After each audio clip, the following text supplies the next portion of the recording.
are listening to the most comprehensive paranormal archive on the internet. Welcome to Salsido Paranormal. I'm your host, James Salsido, and tonight I am covering haunted places in the U.S. As always, you can find all episodes of the show along with links to social media, ways to listen, and ways to support the show at the website. And that is salsidoparanormal.com. That's SALSIDO paranormal.com. Their support is never expected, but always appreciated, as there are expenses in making these shows. And there are many ways to support the show. You can share the show with others and rate and review it on your favorite podcast platforms. You can sign up for the Patreon feed and get all the extra content there for as little as $1 a month. You can also just make one-time donations through PayPal. And you can also check out the merchandise store and find all kinds of shirts and a few other items with designs created by friends of the show. Please follow friends of the show, including Jen, the Arcane Observer, who has her own channel and is the co-host of this show with me on Saturdays, whenever she's able to make it. Also, Ricky of the Anything Is Possible podcast, who usually does a paranormal-themed show on Sundays, and I always join him for that. And also Michael Strange, host of Troubled Minds Radio, which I call into frequently, and the Troubled Minds Radio Network, KUAP, Digital Broadcasting, where you can hear all kinds of amazing shows, as well as my own, online 24/7 for free. So, a couple of things I always like to mention here when I do these shows on haunted places in the U.S.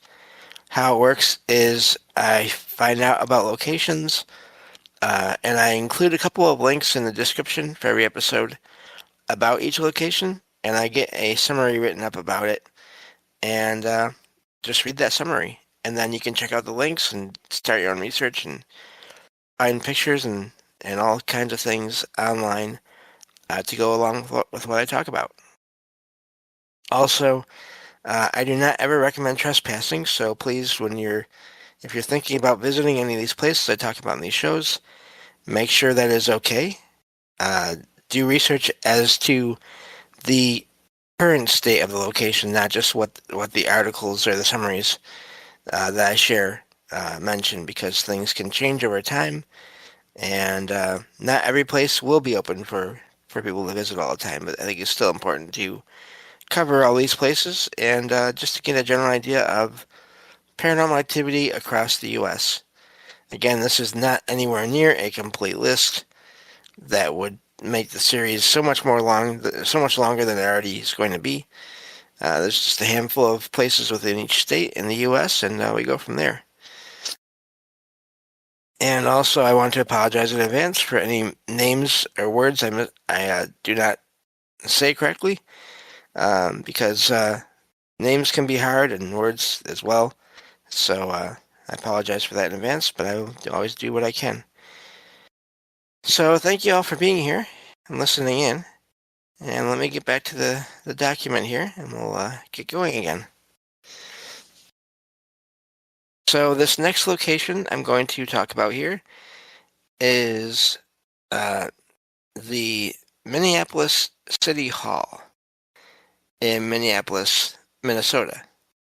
This is a massive Richardsonian Romanesque landmark in downtown Minneapolis that also carries a quieter layer of ghost stories tied to its age, former jail functions, and at least one widely repeated tale of a tragic death in the clock tower.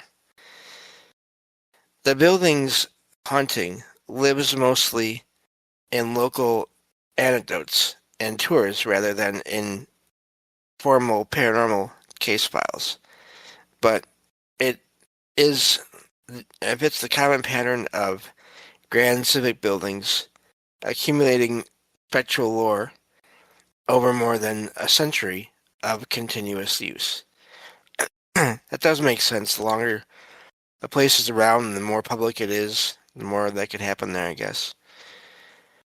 Construction and early history.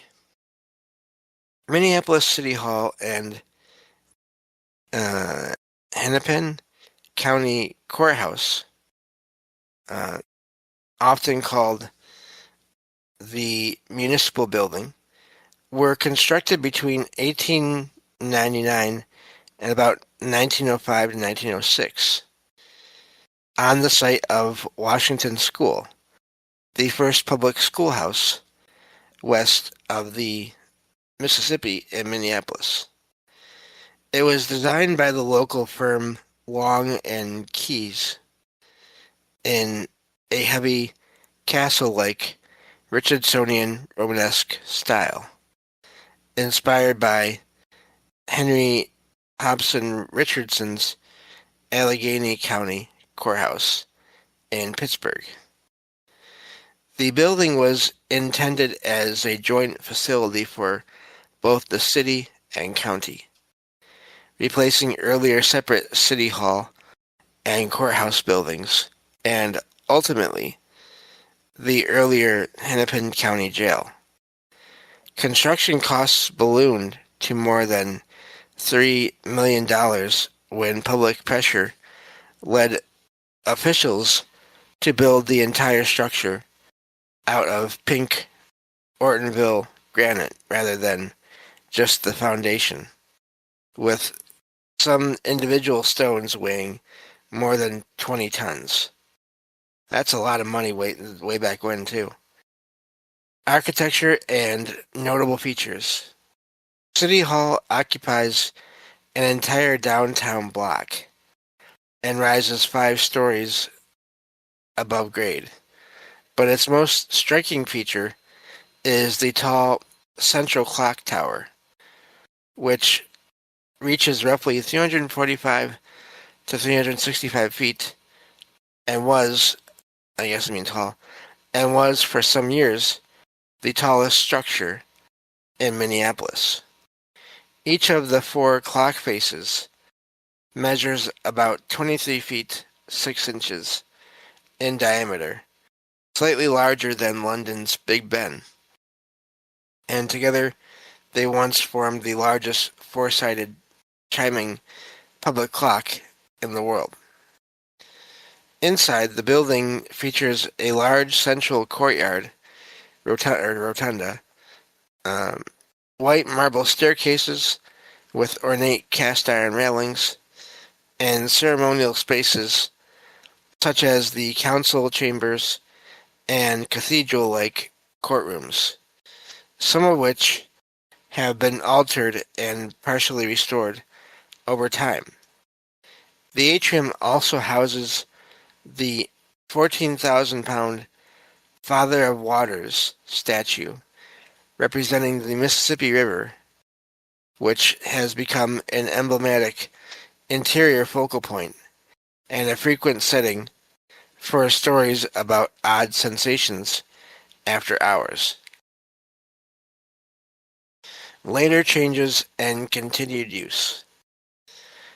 Over the 20th century, Minneapolis City Hall underwent several remodels, including enclosing parts of the courtyard and rotunda in the late 1940s and replacing the original terracotta tile roof with copper in 1950.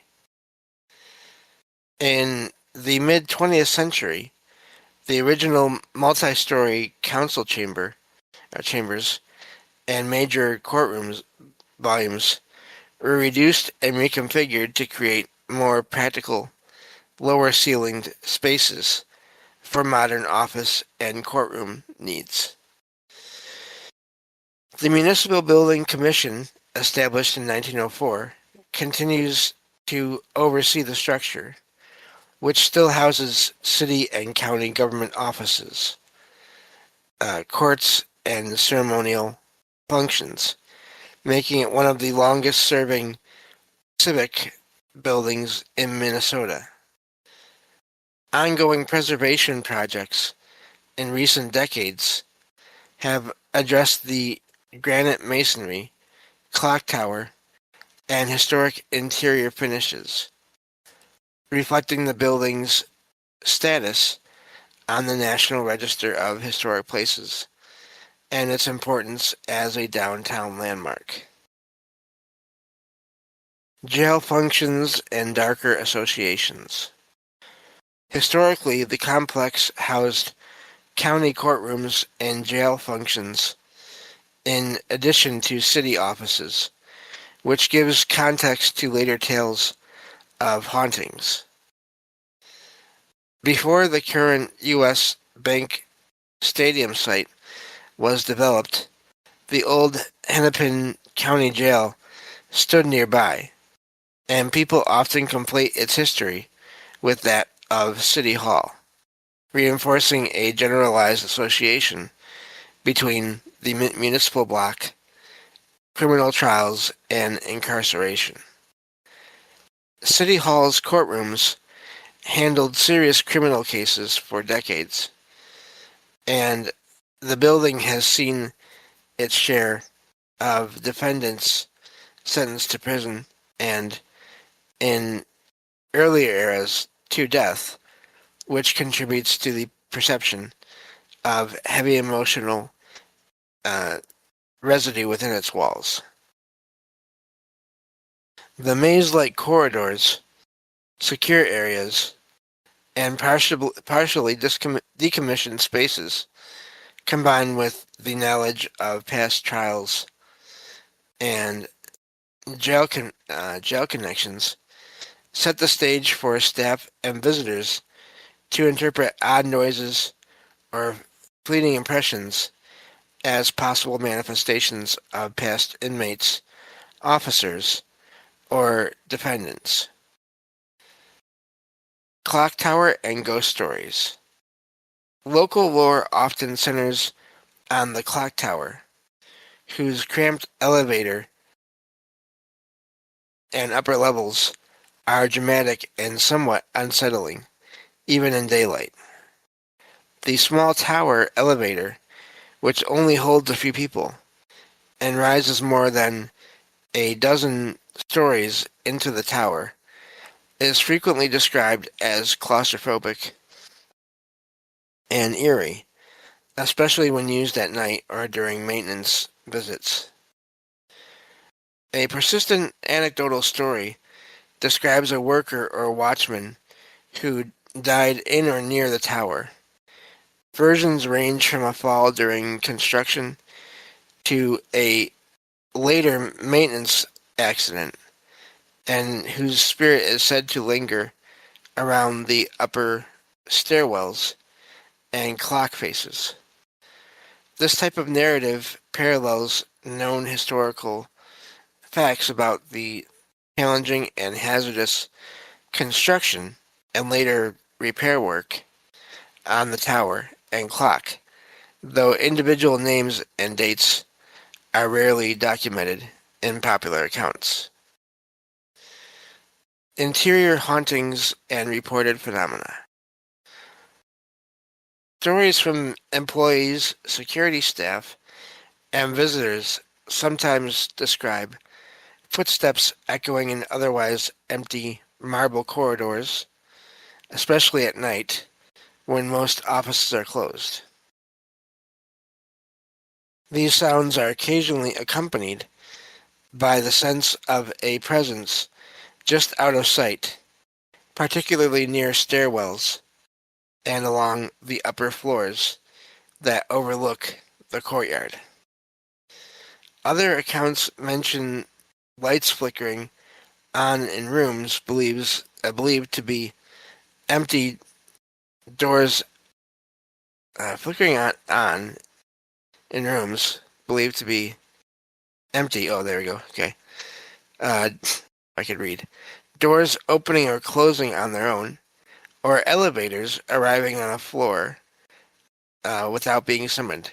That's a really common place for any kind of location that is said to be haunted or have a lot of paranormal activity, if it has elevators, they're always being moved around, or there's always other weirdness associated with them. Anyway, which witnesses frame as the activity of long gone officials, custodians, or litigants still making their rounds.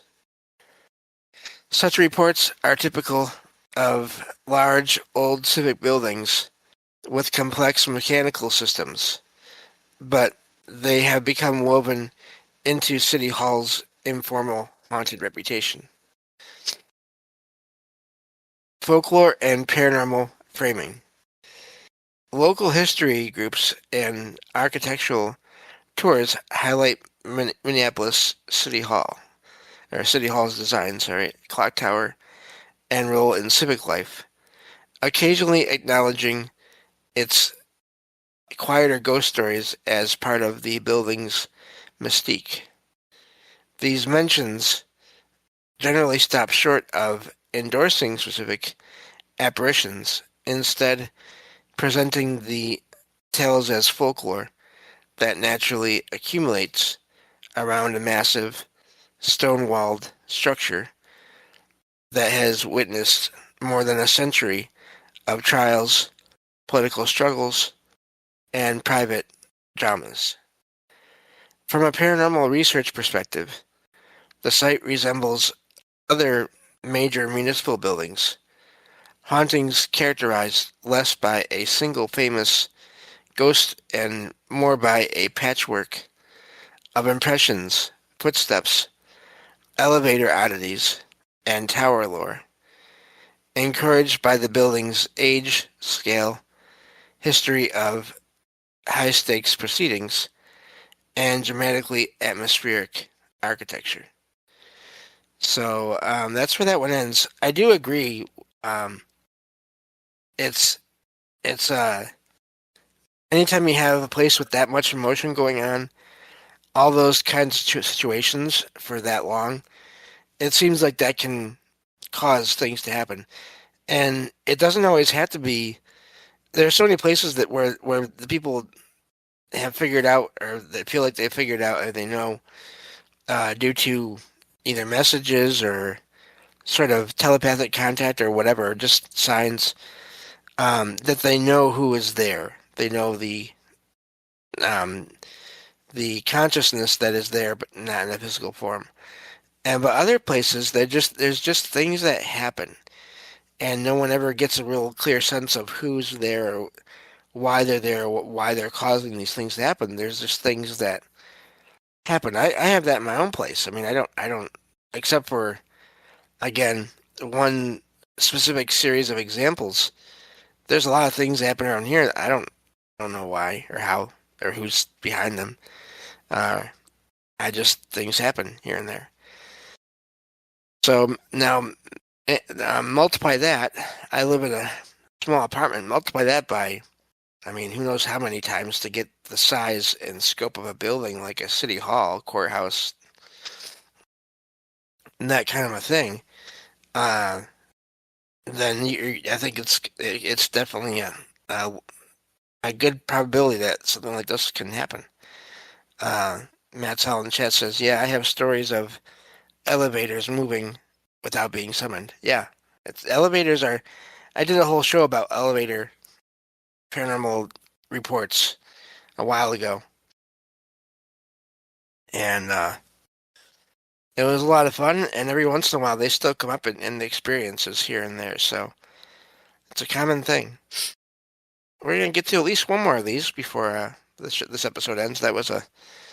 Sometimes these descriptions go on for a ways. Other times they're pretty short. So this next one looks pretty big as well. So we may only do selections from this next summary here. And this is Enger, Enger Tower in Duluth. And this is a 1930s stone lookout built as a memorial to Norwegian American businessman Bert Inger. And it has since become associated with a local ghost legend centered on a fatal fall and shadowy figures seen on the upper floors. The site blends documented civic history with modern hauntings folklore that focuses especially on the fifth floor of the tower. Historical background.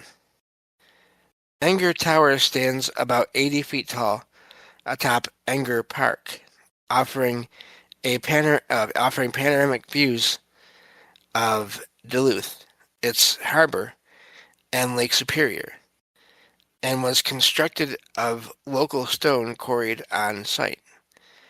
The tower was dedicated on June 15th, 1939, as a tribute to Bert Enger, a Norwegian immigrant who became a successful Duluth furniture dealer and philanthropist.